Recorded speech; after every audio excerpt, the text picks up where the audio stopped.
জয় হিন্দ, বন্দে মাতরম। আগামীকাল অর্থাৎ 8 তারিখ থেকে তোমাদের ওয়েস্ট বেঙ্গল পুলিশ কনস্টেবল এর ফিজিক্যাল মাঠ অর্থাৎ পিএমটি এবং পিএফটি শুরু হতে চলেছে।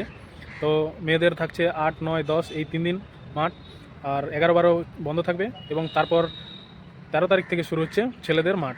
তো অনেকেই খুব ভয়ে আছো যে মাঠ কীভাবে পাস করবে বা মাঠ কীভাবে কমপ্লিট করবে। তো এই ভিডিওতে এই বিষয় নিয়ে আলোচনা করব। ভিডিওটা শেষ অবধি দেখতে থাকো।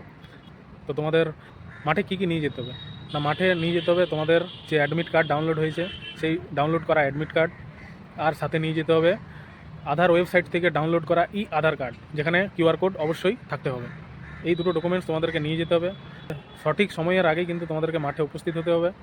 আর তো যারা ওয়েট নিয়ে চিন্তায় আছো, যাদের ওয়েট কম হচ্ছে আর যাদের হাইট খুব টাইটাই আছে, তাদেরকে ভয়ের কোনো কারণ নেই। তোমাদেরকে একটা কথা বলে রাখি যে যাদের ওয়েট কম হচ্ছে তারা মাঠের আগে অর্থাৎ যখন ফিজিক্যাল মেজারমেন্ট টেস্ট হবে তার আগে তোমরা জল এবং কলা খেয়ে তোমাদের ওয়েট কিন্তু বাড়াতে পারো, ঠিক আছে। আর যাদের হাইট একদম টাইটাই আছে তাদেরও ভয়ের কোনো কারণ নেই, সেখানে অনেক হেল্প করা হয় যাতে করে তারা মাঠে অর্থাৎ রানিংয়ের জন্য যেতে পারে। তো সেখানে কিন্তু তোমাদের প্রচণ্ড হেল্প করা হয়, তো ভয়ের কোনো কারণ নেই। আর তোমরা নির্দিষ্ট সময়ের আগে কিন্তু সেখানে মাঠে পৌঁছাবে। আর তোমাদের বলে রাখি, যেহেতু মাঠ প্রত্যেকটা জায়গায় কিন্তু এখন 200 মিটার হচ্ছে, অর্থাৎ তোমাদের প্রত্যেকেরই কিন্তু মাঠ 200 মিটারের ট্র্যাকে হবে প্রত্যেকটা জায়গায় কিন্তু, ঠিক আছে। এটা পিআরবির থেকে অর্ডার এসছে। তো মেয়েদের জন্য তাহলে 4 বার দৌড়াতে হবে আর ছেলেদের জন্য দৌড়াতে হবে 8 বার। তো ভয়ের কোনো কারণ নেই, তোমরা খুব কনফিডেন্স নিয়েই কিন্তু মাঠের মধ্যে উপস্থিত হবে। আর ভাই এবং বোনেরা, কনফিডেন্স না থাকলে কিন্তু তুমি মাঠে পাস করতে পারবে না। আর তুমি এত দূর এসছো মানে তুমি ধরে রাখো চাকরি অনেক খুব কাছাকাছি চলে এসছো। তোমরা মাঠ পাস করলে কিন্তু চাকরি পাওয়ার যোগ্য হয়ে উঠবে। তোমরা মাঠ আরেকটু জান লাগিয়ে মাঠটা পাস করে নাও, তাহলে তোমাদের চাকরি কিন্তু পাকা।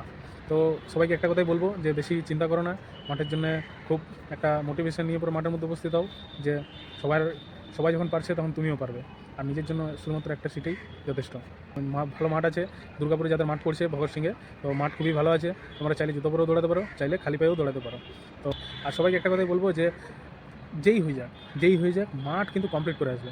মেয়েদেরকে বলবো যে 4 বার তোমরা কিন্তু অতি অবশ্যই দৌড়ানোর চেষ্টা করবে, আর ছেলেদেরকে বলবো অতি অবশ্যই 8 বার দৌড়ানোর চেষ্টা করবে, ঠিক আছে। হাল ছেড়ে দিও না, ঠিক আছে। তুমি যদি হাল ছেড়ে দাও তাহলে কিন্তু তুমি পারবে না।